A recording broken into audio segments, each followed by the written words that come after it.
She was just a quiet woman in seat 12C. Nobody noticed her. Then the plane fell toward the Pacific Ocean, engines dead, land 900 miles away, 182 people screaming. Then the F-22 pilots heard 3 words on the radio. Call sign Shark. Before you watch full story, comment below from which country are you watching. Don't forget to subscribe for more amazing stories. It was a Wednesday morning, April 6, 2014, and the time was 5:52 a.m. San Francisco International Airport was covered in thick fog.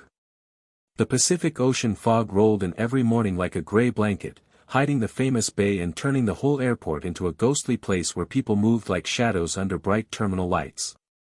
It was the kind of cold, damp morning that made you pull your jacket tighter and wish you were already at your destination instead of standing in line with a paper cup of coffee that was cooling too fast.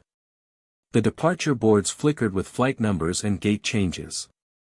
Travelers dragged roller bags across the shiny floors, faces tired, eyes half open. Children complained. Business travelers stared at phones. Families with too much luggage searched for their gates while babies cried. It was an ordinary spring Wednesday morning at a busy airport, and nothing about it suggested that this day would end up in history books. At Gate G94, United Airlines Flight 1203 to Kauai, Hawaii, had started boarding. The aircraft was a Boeing 757-200, a long narrow plane built to carry 182 passengers on medium-range routes. This particular flight, San Francisco to Kauai, was one of the most popular vacation routes from the Bay Area. The passengers boarding through Gate G94 were the usual mix of people who fly to Hawaii. Tech workers from Silicon Valley who needed a break from their computer screens and startup stress. Retired couples heading to timeshare condos they had been planning to visit since winter. Families loaded with beach bags, snorkel sets, and sunscreen. Surfers with board bags checked into the cargo hold. Young couples on honeymoon, holding hands even in line. Everyone was sleepy, but everyone was also looking forward to escaping the gray fog of San Francisco for the green mountains and blue beaches of Kauai. Hawaii has that effect on people. No matter how tired you are at 5 in the morning, the thought of warm sand and ocean water makes the early wake-up feel worth it. Among all these passengers, nobody paid attention to the woman who took seat 12C. She was completely, perfectly, aggressively ordinary. She appeared to be somewhere in her mid to late 30s. Medium height, maybe 5'7", with an athletic build that wasn't obvious enough to make anyone look twice. Her face suggested mixed heritage, a golden tan skin tone, dark wavy hair with natural auburn highlights that caught light in a warm way, and eyes that were green hazel and seemed to change color slightly depending on the light. She was dressed in clothes that seemed specifically chosen to be forgotten, charcoal gray athletic leggings, an oversized navy blue zip hoodie with no brand name visible anywhere, plain white sneakers that could have come from any store in America, and a simple black crossbody bag. The kind of outfit that 10,000 other women wear through airports every single day. She moved through boarding like someone who had done it 1,000 times. Not rushing. Not slow. Head slightly down, not making eye contact, but not obviously avoiding it either. She found her seat, window seat, port side, row 12, and settled in with quiet efficiency. Her bag went in the overhead bin with one smooth motion. She sat down, clicked the seatbelt, and immediately pulled out a Kindle e-reader. She angled it at exactly the right position, slightly toward the window, slightly away from the aisle, that communicates a clear message to anyone paying attention: I am reading. I do not want to talk. Please leave me alone. If you were sitting next to her, and one unlucky person was stuck in 12D, the middle seat, you would have noticed her exactly once. You would have squeezed past her to reach your seat, and in that moment your brain would have registered, woman, 30s, reading, doesn't want company. And then you would have forgotten she existed, because there was nothing about her to remember. That was the point. The complete absence of anything remarkable about Catalina Moreno was not an accident. It was a skill. It was something she had practiced and refined over 17 years of professional life in environments where being noticed could get you killed. Being forgettable, unremarkable, invisible in plain sight, this was a trained ability, just like every other ability she had developed since joining the United States Navy at age 20. Her name was Catalina Moreno, but almost nobody called her that. Almost everyone who knew her called her Cat. And the people who had served alongside her, the ones who had been with her in the dark water off hostile coastlines at 3 in the morning, called her something else entirely. They called her Shark. She was 37 years old. She was a retired Naval Special Warfare Combatant Craft Crewman Operator, SWCC, pronounced SWIC in Navy slang. She was one of the first women ever accepted into the elite SWCC program. Her official Navy record described her job title as Maritime Operations Specialist, which was the kind of deliberately boring description the Navy uses for jobs that are anything but boring. What Cat Moreno actually did for 17 years was drive boats. Not ordinary boats. Not pleasure craft or fishing vessels or even the fast Coast Guard cutters that most people picture when they think of serious maritime operations. Cat drove the boats that insert Navy SEALs into enemy territory and pull them out again. She operated Mark V Special Operations craft, 82-foot aluminum vessels that carry up to 16 SEALs and can run at 50 knots. She drove combatant craft medium boats and experimental rigid-hull inflatable craft that could push 80 knots in rough seas. She did things with watercraft that naval engineers said were at the edge of what was mechanically possible. She had completed 14 overseas deployments. Some of those deployments were to places the Navy officially acknowledges operating. Many were not. In her 17 years of service, she had piloted high-speed craft toward enemy beaches in the dead of night, running without lights, navigating by instruments and by the feel of the water, coordinating with SEAL teams via encrypted radio, executing sudden emergency extractions when missions went wrong, and generally doing everything in her power to put the right people in the right place at the right time in some of the most dangerous waters on Earth. Her call sign, Shark, was not something she chose for herself. Call signs in elite military units are given by your teammates, not chosen by you. The name Shark came from an incident 4 years earlier, off the coast of Somalia. Cat had been running an extraction operation, pulling a SEAL team off a beach after a mission that had gone wrong, when her craft took a direct hit from an RPG, a rocket-propelled grenade, fired from the shoreline. The explosion tore through the hull and threw her against the controls hard enough to damage her left shoulder. She was bleeding from shrapnel wounds. One arm was barely functional.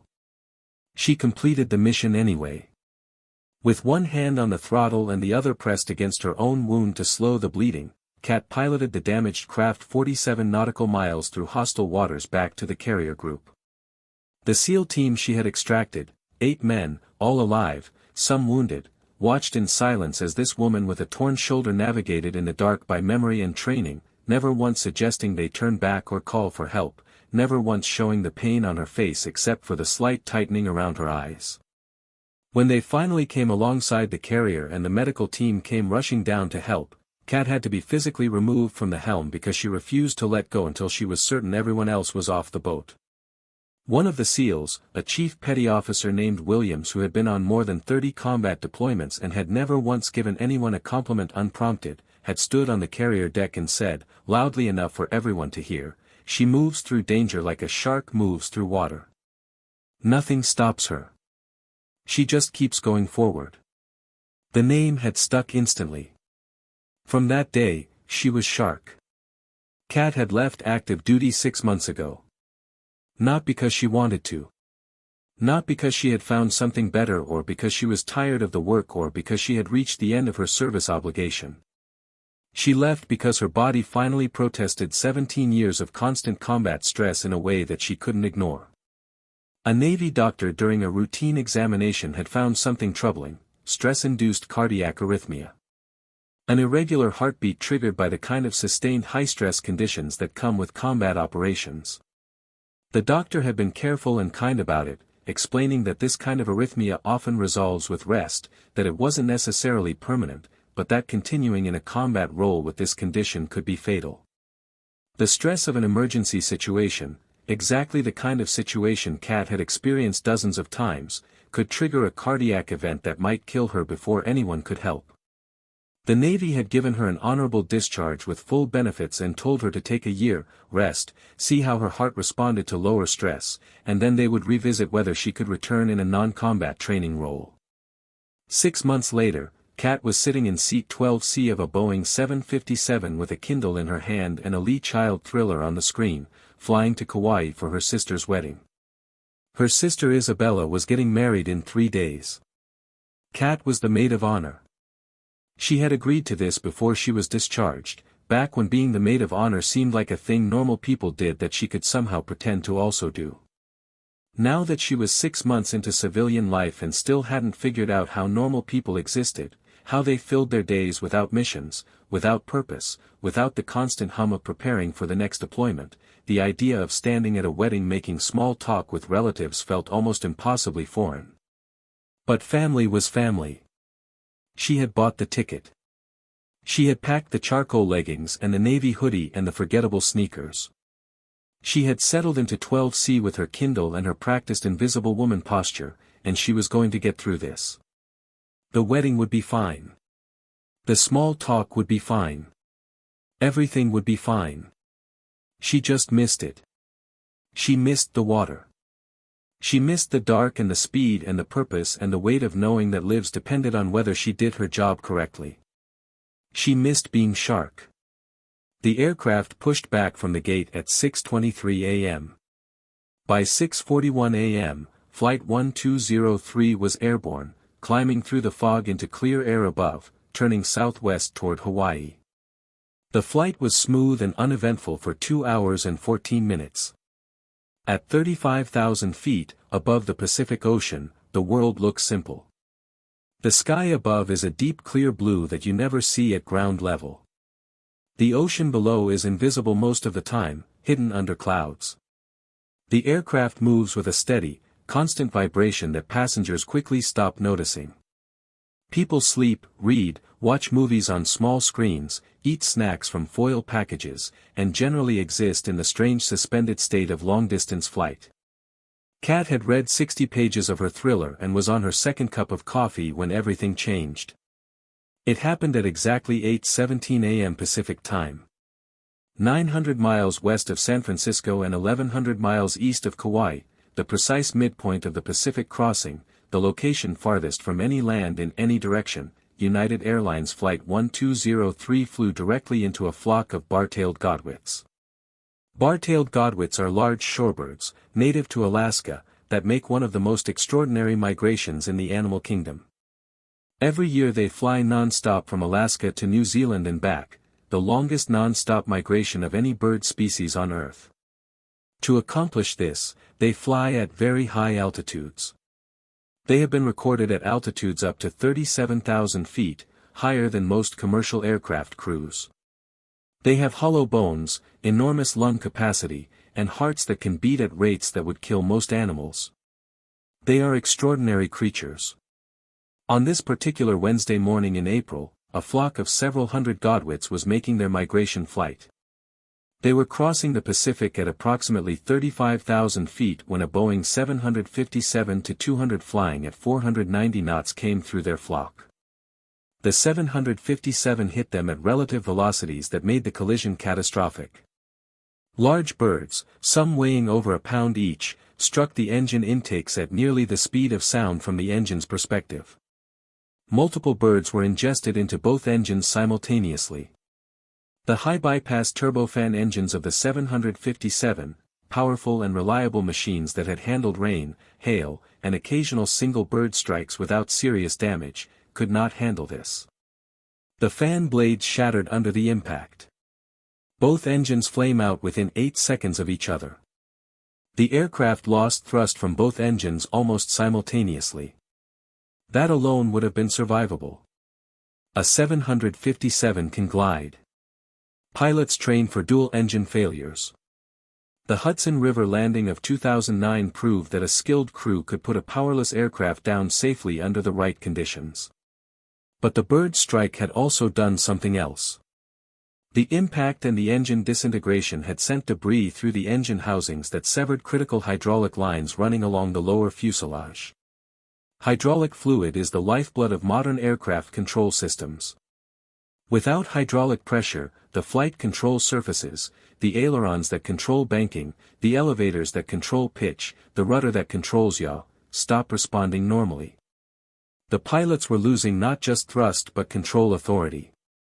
In the cockpit, Captain Amanda Hayes and First Officer Brandon Lee had approximately 90 seconds from the first engine failure to realize that they were in a situation that had no procedure in any training manual. Captain Amanda Hayes was 41 years old. She had been flying commercially for 18 years and had logged 19,000 flight hours. She was a mother of 3, a meticulous professional, someone described by her colleagues as having the kind of calm, methodical competence that makes other pilots feel safer just knowing she's in the cockpit. She had handled single-engine failures. She had handled hydraulic problems. She had handled electrical failures and pressurization issues and turbulence and wind shear. She had never handled all of these things at once, over the deepest ocean on Earth, with nowhere to go. First Officer Brandon Lee was 33, 9 years flying commercially, a former Air Force C-130 Hercules pilot who had served in Afghanistan. He was good under pressure. He was trained for emergencies. He was trying every restart procedure, every system bypass, every alternative hydraulic routing that the aircraft systems allowed. Nothing worked. Hayes did the math in her head in about 30 seconds. The 757 has a glide ratio of approximately 17:1. This means that from 35,000 feet of altitude, losing 1,000 feet for every 17 miles traveled, she could glide the aircraft approximately 112 miles. The nearest land, Midway Atoll, was 680 miles away. The nearest inhabited island, Hawaii, was over 1,100 miles away. There was no airport. There was no runway. There was no emergency field. There was only the Pacific Ocean. Hayes picked up the PA microphone. She had practiced emergency announcements in training. She had never imagined giving one like this. She took one breath and pressed the button. "Ladies and gentlemen, this is Captain Hayes. We have experienced dual-engine failure due to a bird strike. Both engines are offline and not responding to restart attempts. We also have hydraulic damage that is affecting our flight control systems. We are going to have to ditch this aircraft in the Pacific Ocean in approximately 18 minutes. Flight attendants, please prepare the cabin immediately for emergency water landing procedures. Passengers, I need you to understand that this situation is extremely serious.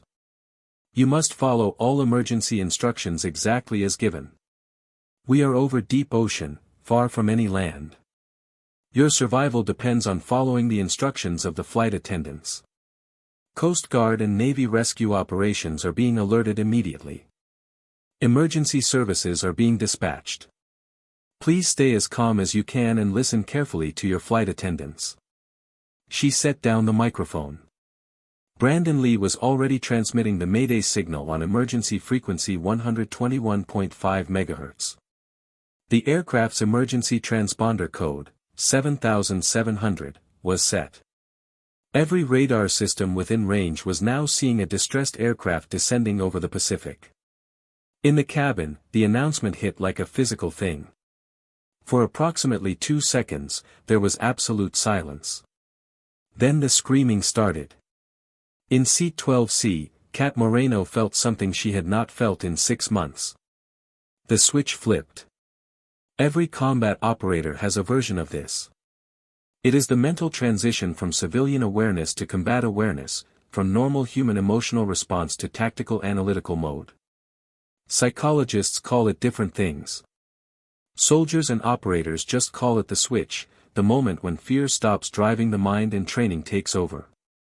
When emotion quiets and analysis begins. Kat's switch flipped the instant Captain Hayes said, "Ditch this aircraft in the Pacific Ocean." She closed her Kindle. She did not panic. She did not cry. She did not reach for her phone to call anyone. She sat still for approximately 10 seconds, looking straight ahead at the seat back in front of her, and she ran the situation through her mind the way she had been trained to process operational information. Aircraft losing power and control. Ditching in Pacific in approximately 17 minutes. Deep ocean, 900 miles from any land. Sea state. She looked at the window and could see clouds below but also patches of ocean surface through gaps, and she could read the whitecaps from altitude, moderate. 4 to 6 foot swells. Water temperature this latitude and season, approximately 70 to 74 degrees Fahrenheit. Warm enough for survivable immersion time. Coast Guard and Navy would be alerted via the Mayday. Minimum response time for helicopters from San Francisco would be approximately 90 minutes. Pearl Harbor was closer in distance, but Pearl Harbor HH-60 rescue helicopters were about 2 hours away minimum. Surface vessels, hours. Realistically, she was looking at survival in the water for 2 to 4 hours minimum, possibly longer. Survival probability in a Pacific ditching with no rescue coordination, approximately 30%. Survival probability with proper organization, raft discipline, thermal management, and calm, approximately 60 to 70%. The difference between those numbers was not equipment. It was coordination. It was someone who knew ocean survival, keeping 182 terrified people organized and focused until rescue arrived. Kat unbuckled her seatbelt. Around her, people were screaming, crying, praying. Parents were clutching children. People were calling family members on phones that might not have service. Flight attendants were trying to shout emergency instructions over the noise, but nobody was listening because panic had taken over. She stood up and walked calmly to the forward galley. Lead flight attendant Robert Kim was 49 years old and had been with United Airlines for 14 years. He was a capable professional who had handled diversions, medical emergencies, aggressive passengers, and bad weather. He had never, in 14 years of flying, given the actual, prepare for impact, instruction. He had taken the mandatory water ditching refresher training 8 years ago. He was now trying to remember what it said while simultaneously trying to maintain the composure that his training demanded and fighting back the very real fear that he was going to die in the ocean today. A woman appeared beside him. Navy hoodie. Gray leggings. She looked completely calm. Not the forced calm of someone suppressing panic, but the natural calm of someone who was in their element. "My name is Catalina Moreno," she said. Her voice was quiet. It was the kind of quiet voice that somehow carries over noise, the kind that makes people lean in and listen instead of tuning out. U.S. Navy SWCC operator. Special Warfare Combatant Craft crewman. 17 years of service. 14 combat deployments. I pilot the boats that insert and extract Navy SEALs from hostile coastlines. I am an expert in maritime rescue operations, ocean survival procedures, and water ditching protocols for aircraft. I have been a first responder at multiple naval aviation accidents over open water. I know exactly what happens when aircraft go into the ocean. I know how to maximize survival after impact. I know how to coordinate rescue operations in ocean environments. If this aircraft is going into the Pacific, and it is, I know what to do. Please let me help prepare these passengers. Robert Kim stared at this average-looking woman in a zip hoodie for approximately 2 seconds. Then he said, "Tell me what to do." What Kat Moreno did in the next 16 minutes was not remarkable to her. It was simply her job, the job she had been doing for 17 years, adapted to a new platform. Instead of a SEAL team, she had 182 civilians. Instead of a combat craft, she had a dying aircraft. Instead of hostile waters, she had the middle of the Pacific Ocean. The principles were the same: assess, organize, assign tasks, manage fear, execute the plan. She moved through the cabin with absolute calm, and her calm was contagious in the way that panic is contagious. When people in crisis see someone who is not afraid, who is moving with purpose and speaking with authority, something in the human brain shifts toward following that person. It is the reason military units have leaders and the reason crowd behavior changes when someone takes charge. Listen to me, she said, projecting her voice to fill the cabin without shouting. My name is Kat. I am a U.S. Navy maritime rescue operator. I know how to survive what is about to happen. I need everyone to hear me and do exactly what I say. The screaming reduced. Not entirely, but enough. She moved quickly through the instructions, giving them in the precise order that mattered for ocean survival. Life vests on immediately, but do not pull the inflation cord until you are outside the aircraft. This was critical.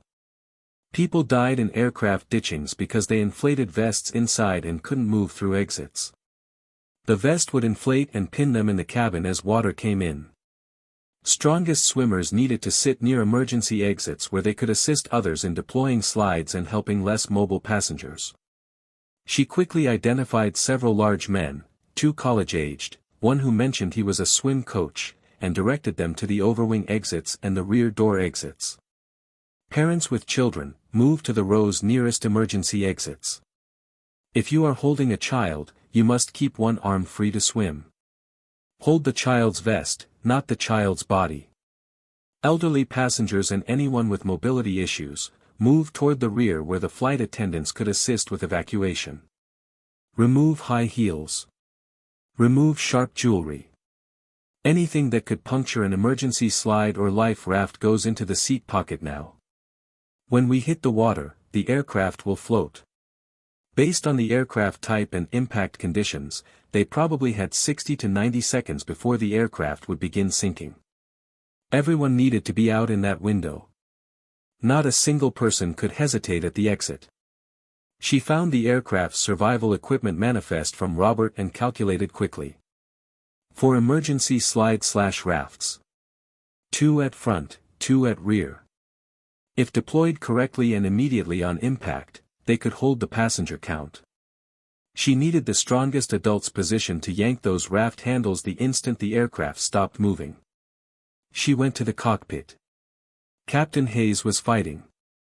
That was the only word for what was happening at the controls of Flight 1203.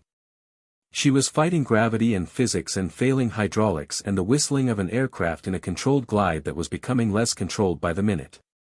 The 757 was heavy and the control surfaces were sluggish and getting worse as hydraulic pressure continued dropping. She was doing everything she could to keep the wings level and manage the descent angle, and she was very much aware that she was going to put this aircraft into the ocean in about 12 minutes. Kat opened the cockpit door and spoke to Hayes directly. She identified herself, gave her credentials in 4 sentences, and then delivered the operational information Hayes needed: approximate survival time in this water, the plan for evacuation timing, what Hayes needed to do on impact. After impact, cut all electrical systems immediately, Kat said. Fire risk from electrical short circuit in seawater is significant. The passengers need probably 90 seconds to evacuate. Keep the wings as level as possible on touchdown, asymmetric impact could flip us. Try for a belly-flat contact, nose slightly up. I know you know this. I'm just confirming we're coordinated. Hayes, wrestling with the controls, managed, thank you. I'll do everything I can to give us a survivable impact angle. I know you will, Kat said. She meant it. She went back to the cabin. Then the radio crackled. 280 miles to the east and south, 2 F-22 Raptor fighter jets were completing a training exercise. The 199th Fighter Squadron, Hawaii Air National Guard, operated out of Joint Base Pearl Harbor Hickam and conducted regular over-ocean training missions. On this particular Wednesday morning, Lieutenant Colonel Marcus Rodriguez and his wingmen were concluding a training profile when the emergency frequencies lit up with United 1203's Mayday call. Rodriguez, call sign Venom, was 38 years old. He had 16 years in the Air Force and 2,600 hours in the cockpit, including combat tours over Iraq and Afghanistan. He had done things in an F-22 that most pilots only see in airshow demonstrations. He was also the kind of officer who understood that the most advanced fighter jet in the world is occasionally most useful as an eyeball in the sky over a distressed aircraft. He and his wingmen went supersonic. They covered the distance in minutes. When Venom 1 established visual contact with the powerless Boeing 757 descending toward the Pacific, the aircraft was at approximately 12,000 feet and losing altitude steadily. He pulled alongside at safe distance and looked at it, the dead engines, the slightly awkward angle of descent, a big aircraft turning into a very expensive glider. He keyed his radio on the emergency frequency that Flight 1203 was using. United 1203, this is Venom 1, call sign Venom, 199th Fighter Squadron Hawaii Air National Guard, flight of 2 F-22s. I have visual on your position at your 8 o'clock. We are coordinating rescue assets. Say souls on board and current status. Hayes responded, her voice completely steady despite everything. Venom 1, United 1203, we have 182 souls on board, dual engine failure, hydraulic damage, approximately 9 minutes to water contact. We have a Navy SWCC operator in the cabin coordinating passenger survival procedures. She's been running everything from the cabin. Rodriguez had been in the military long enough to know what SWCC was. He keyed his mic again.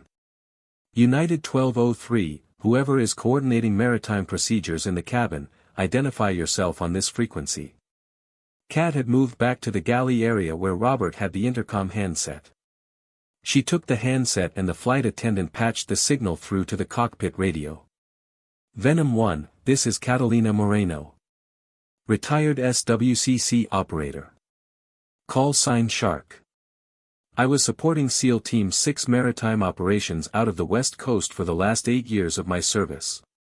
Currently a passenger on this aircraft. I have organized the cabin for evacuation, life vests deployed, strongest swimmers at exits, raft deployment teams assigned, elderly and children prioritized for assisted evacuation. We have 182 souls, 3 with reported mobility limitations. We need immediate Coast Guard and Navy SAR dispatch. I'm estimating impact in 8 to 9 minutes, aircraft will float 60 to 90 seconds based on this hull type and probable impact angle. We will need helicopter assets over our position no later than 2 hours post-impact. Sea state is moderate, water temperature approximately 72 degrees, survival time in these conditions is approximately 6 hours before hypothermia becomes critical. I am requesting all available SAR resources. There was silence on the radio for exactly 4 seconds. 4 seconds doesn't sound like a long time. In those 4 seconds, Lieutenant Colonel Marcus Rodriguez, a man who had seen combat, who had been shot at, who had lost people he cared about in 2 wars, processed the information he had just received. A retired SWCC operator. Call sign Shark. SEAL Team 6 support. Coordinating ocean survival procedures from inside a dying aircraft. Calm voice. Perfect tactical report.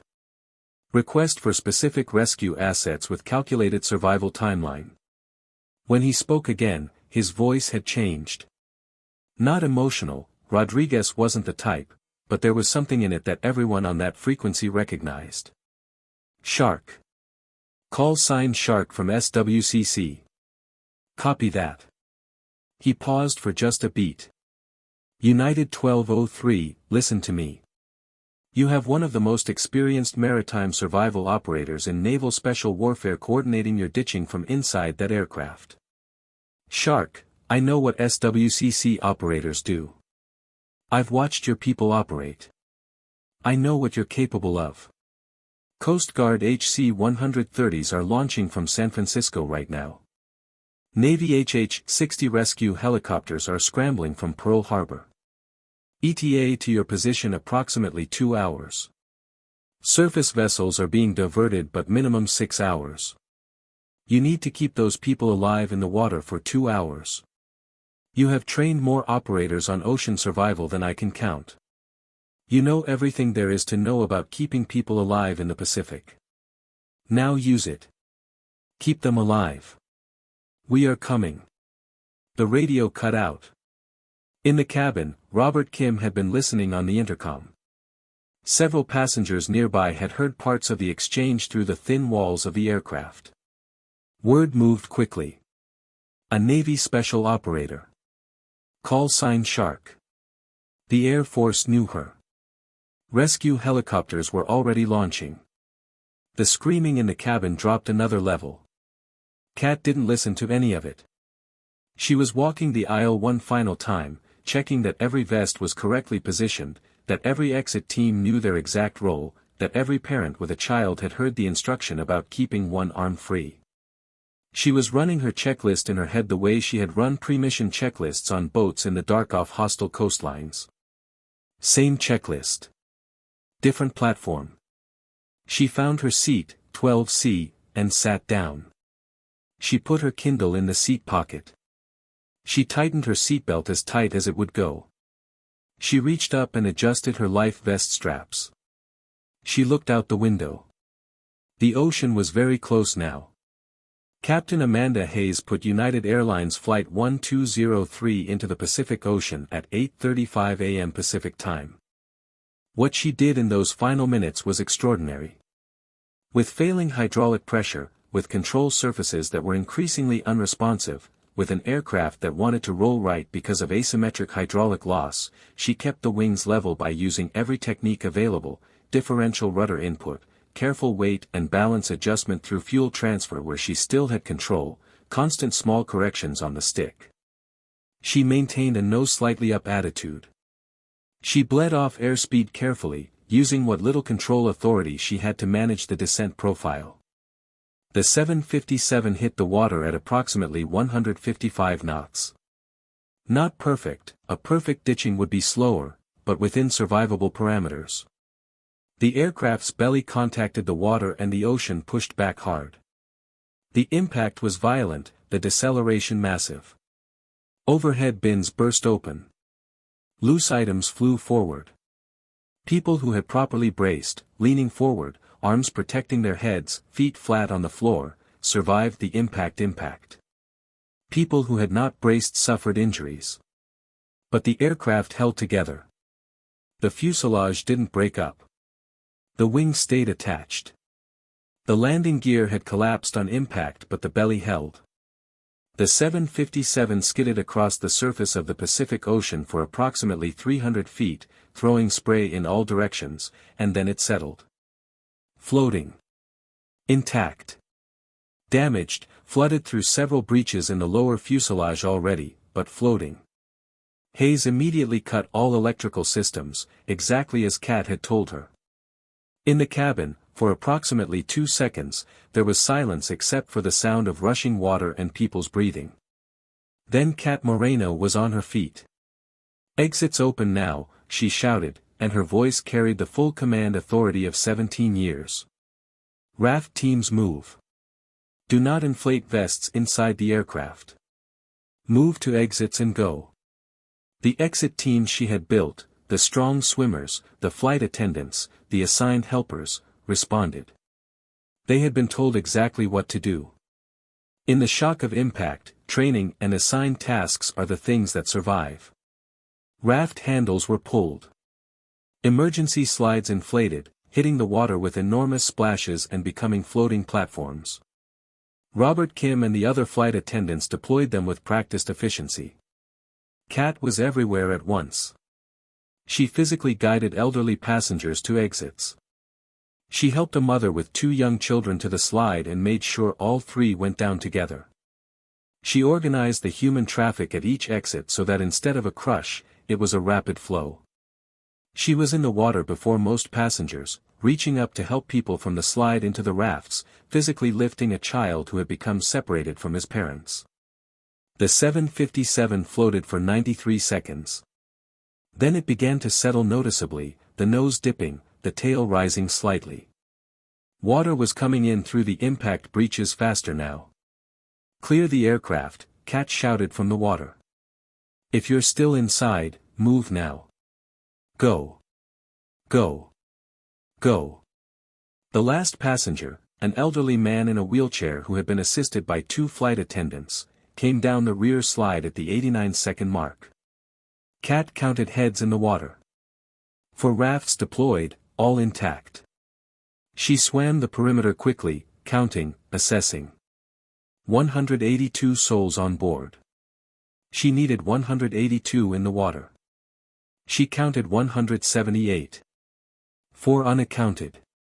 She went back to the aircraft. 2 of the 3 she found immediately. They had become disoriented and were moving toward the wrong exit as the aircraft tilted. She guided them out physically.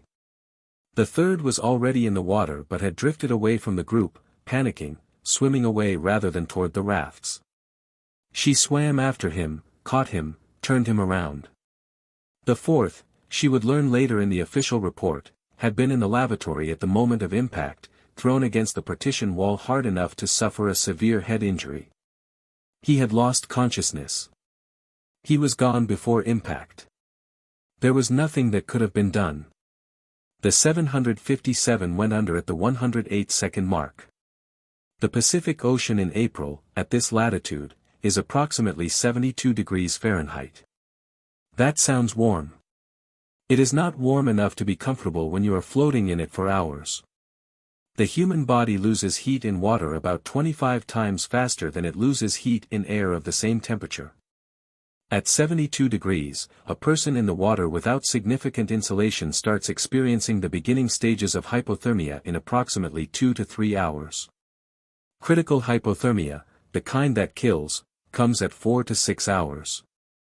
Kat knew all of this exactly. She had taught it to SWCC candidates.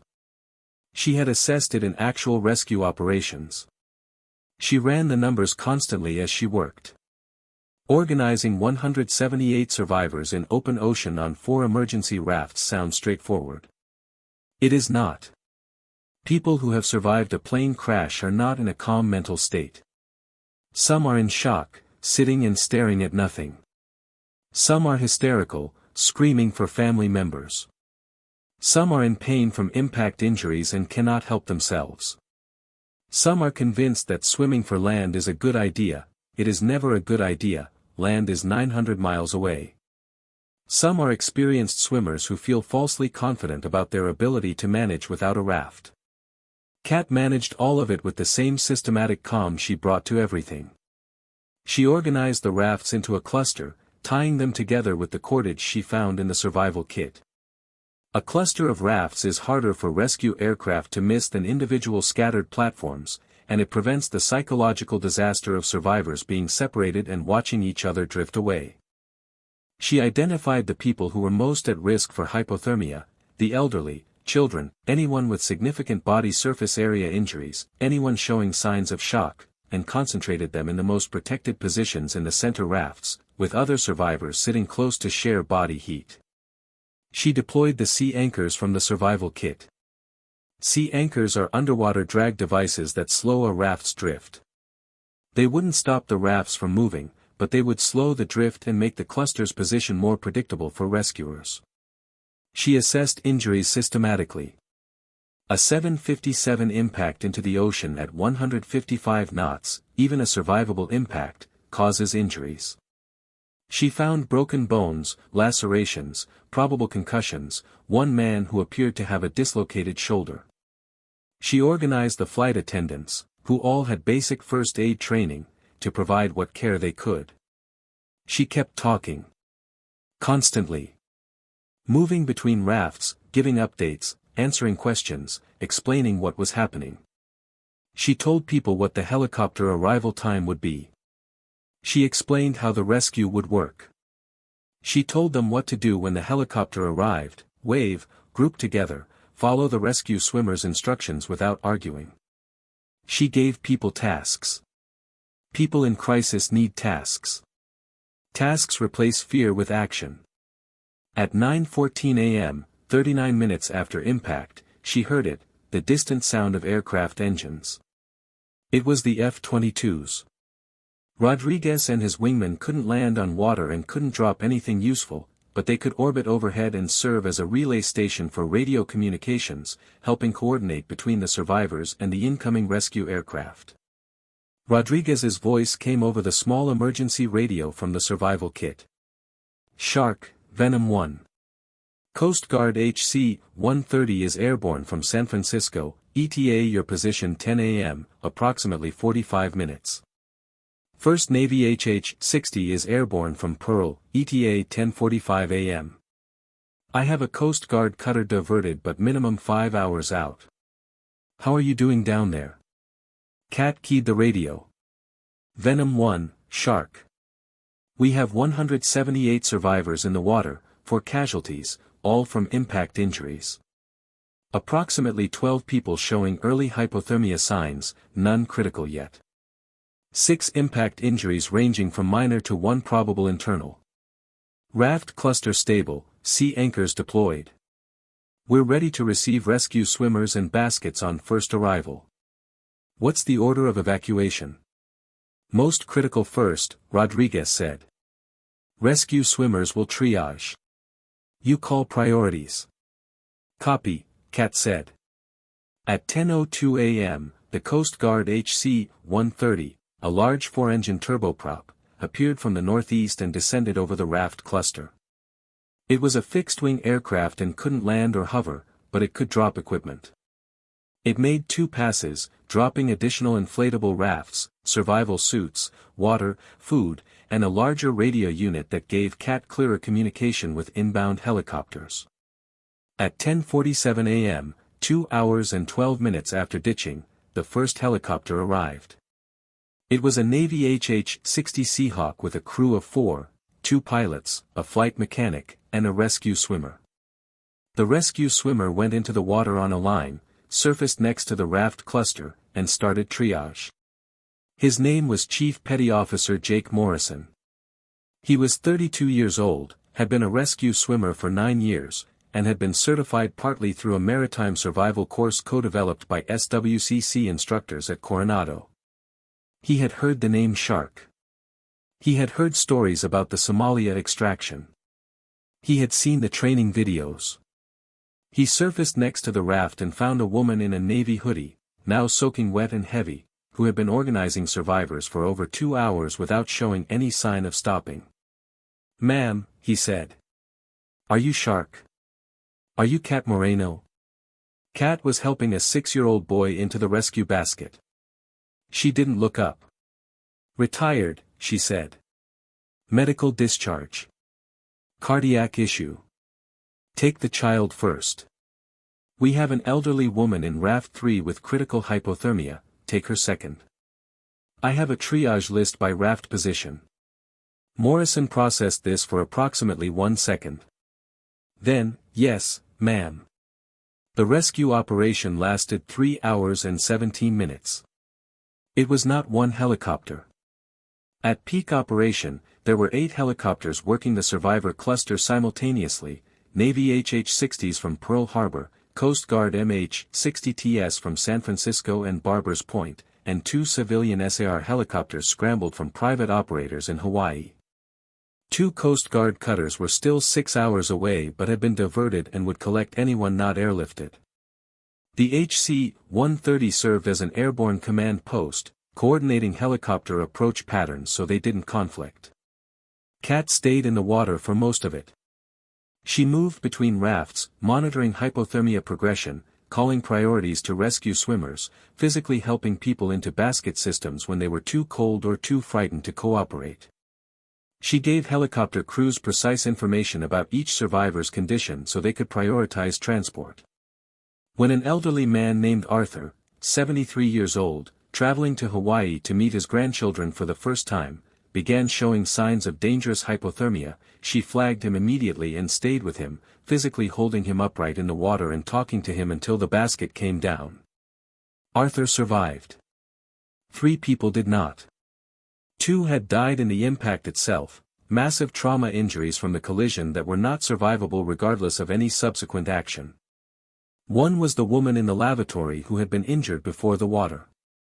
And despite Cat's best efforts with the 4th, an 81-year-old man named Gerald Hoffman, traveling to his granddaughter's wedding, who developed severe hypothermia faster than anyone expected, Gerald died 40 minutes before a helicopter could reach him, held by Cat and by Robert Kim in the water, as peacefully as anything could be peaceful in the middle of the Pacific Ocean. 4 deaths. 178 survivors. When the last survivor was lifted into the final helicopter and the rescue swimmer looked around and confirmed the water was clear, Kat was still in the water. She hadn't gotten into a raft or been evacuated. She had just kept working. Morrison, on his third trip back to the water to check the cleared zone, found her. "Ma'am. We're done. You need to come up." Kat looked around. The ocean was empty of survivors. Four rafts bobbed, empty and deflated looking now, trailing their sea anchors. The HC-130 was still circling overhead but the helicopters were pulling away. The Pacific was just ocean again. "Yeah," she said. "Okay." She went up in the basket. The official Coast Guard incident report, filed 3 weeks later, was careful and precise in its language. Official reports always are. But even in careful, precise official language, certain things came through clearly. The report documented United Airlines Flight 1203's ditching as the most successful deep-ocean commercial aircraft ditching in recorded aviation history. The previous best outcome for a comparable event, an aircraft with dual-engine failure ditching in open ocean far from land, had a survival rate of approximately 71%. Flight 1203's survival rate was 97.8%. For deaths from 182 souls on board. The report attributed the survival rate to multiple factors: Captain Hayes' exceptional aircraft handling that produced a survivable impact angle, the training and professionalism of the flight attendant crew, the rapid response of Coast Guard and Navy rescue assets, and, in a specific paragraph that used language the report's authors clearly felt strongly about, the actions of retired Naval Special Warfare Combatant Craft crewman operator Catalina Moreno in organizing the cabin evacuation, coordinating ocean survival procedures, and managing survivor welfare in the water for over 2 hours. The report noted that Ms. Moreno had organized the evacuation of 178 people from a sinking aircraft in under 90 seconds. That she had established raft cluster discipline that kept survivors grouped and discoverable for rescue operations. That she had performed triage and hypothermia management that directly contributed to multiple survivals among the most vulnerable passengers. That she had maintained radio communication with inbound rescue assets and coordinated their approach without any equipment beyond a single survival kit radio. The report's conclusion was brief: the survival outcome of United Airlines Flight 1203 represents an extraordinary result achievable only through the combination of exceptional aircrew performance, immediate rescue asset deployment, and, critically, the presence and actions of a uniquely qualified maritime survival specialist among the passenger manifest. In any other configuration, survival probability would have been significantly lower. Captain Amanda Hayes, interviewed in the weeks following, said, "She walked into my cockpit with calmness that I couldn't believe. We were 9 minutes from hitting the ocean and this woman in a hoodie tells me her credentials in 30 seconds and then starts giving me coordinated information about how to support the evacuation. I've been flying for 18 years. I have never in my career seen that kind of operational clarity under that kind of pressure."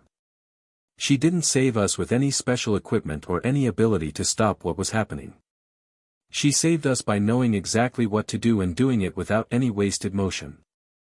I'll spend the rest of my life being grateful she was in seat 12C.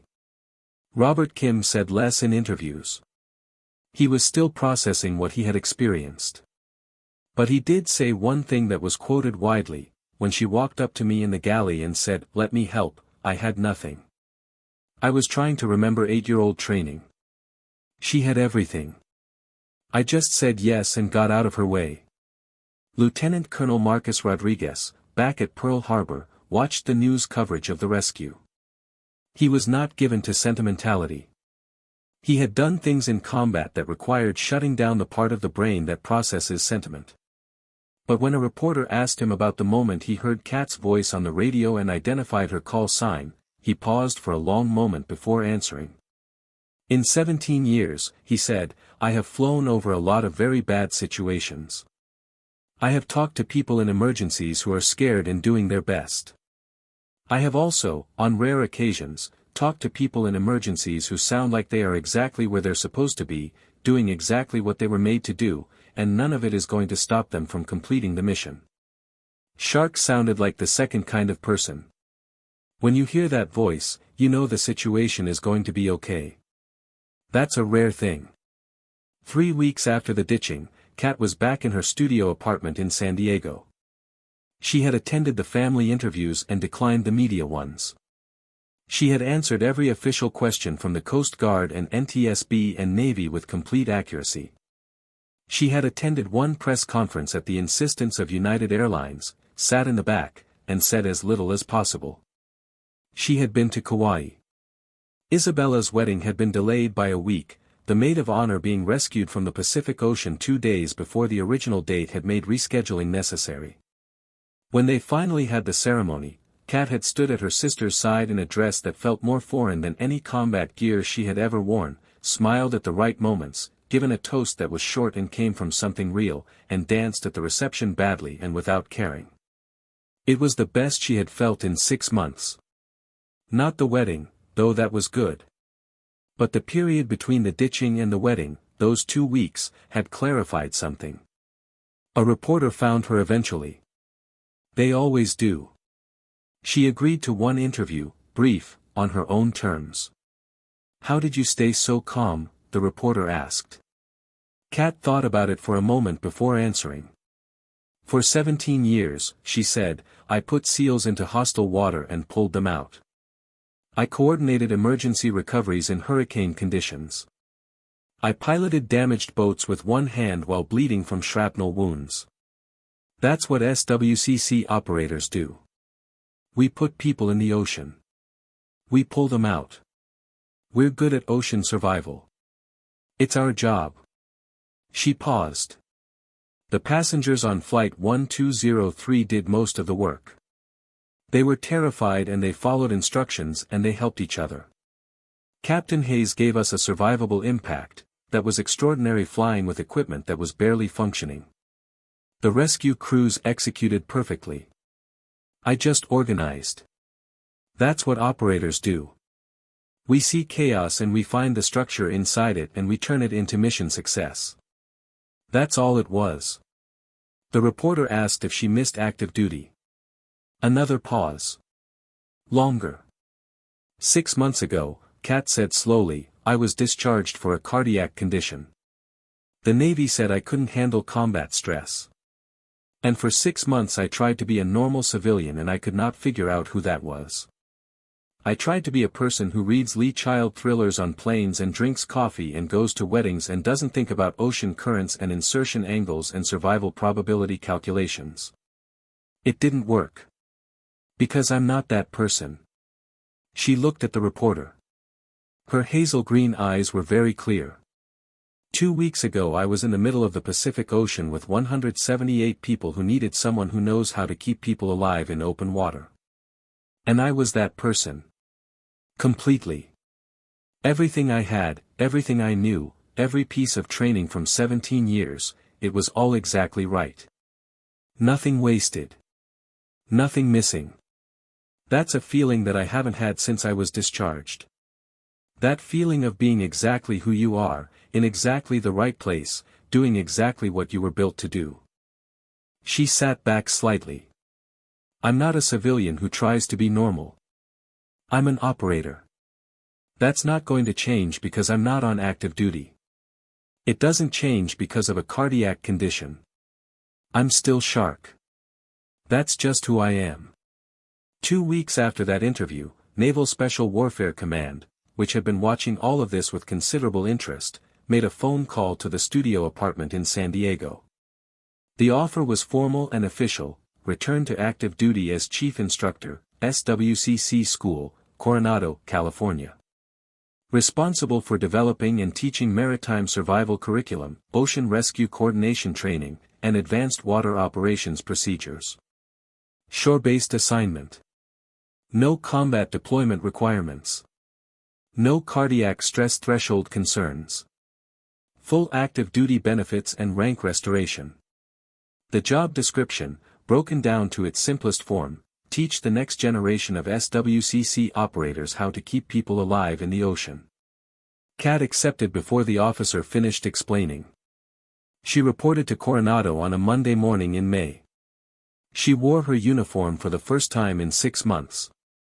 It fit exactly as it always had. She walked onto the training facility grounds and felt the bay breeze off San Diego Harbor and smelled the ocean and heard a group of SWCC candidates running the beach in the gray morning light, and something in her chest that had been tight for 6 months released.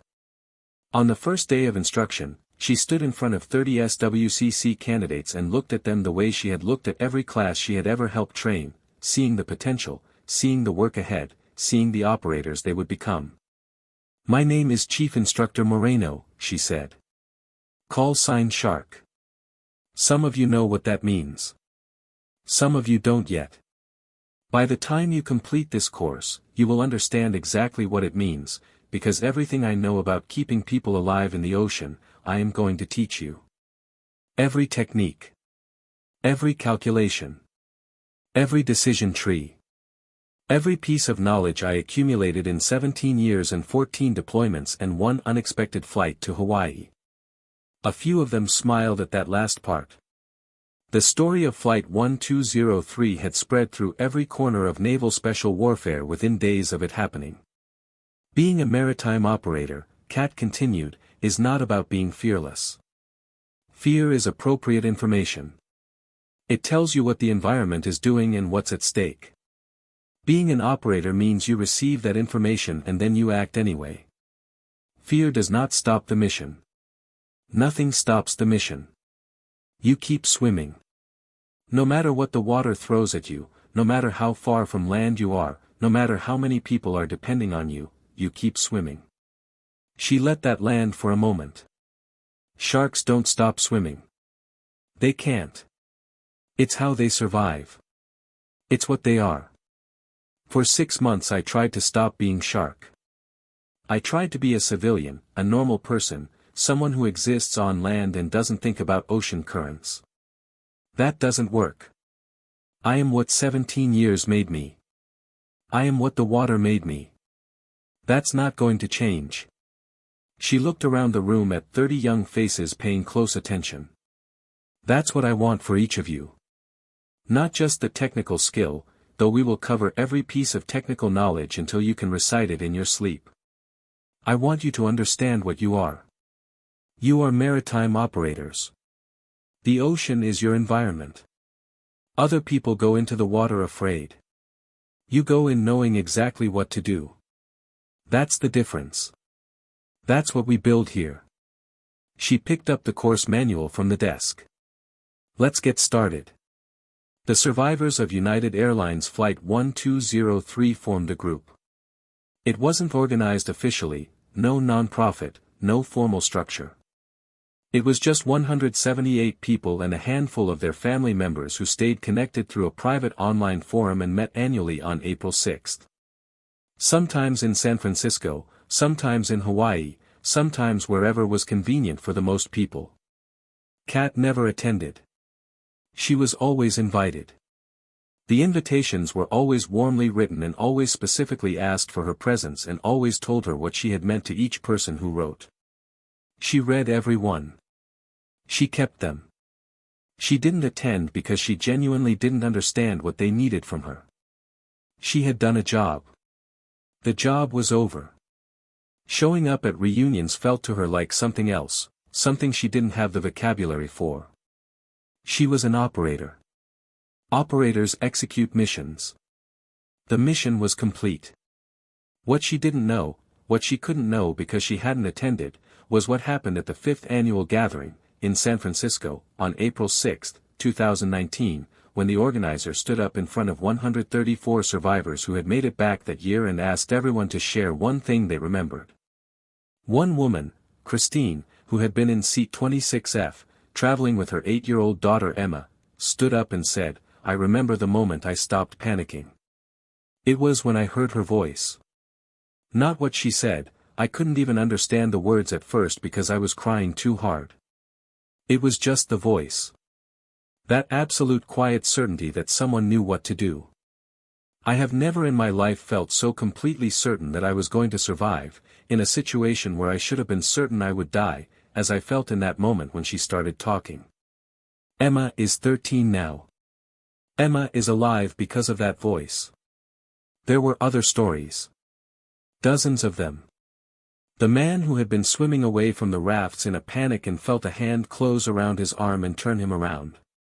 The elderly woman who had been holding herself above water by pure terror alone until someone took her hand and said, calmly, "I've got you. You can stop now."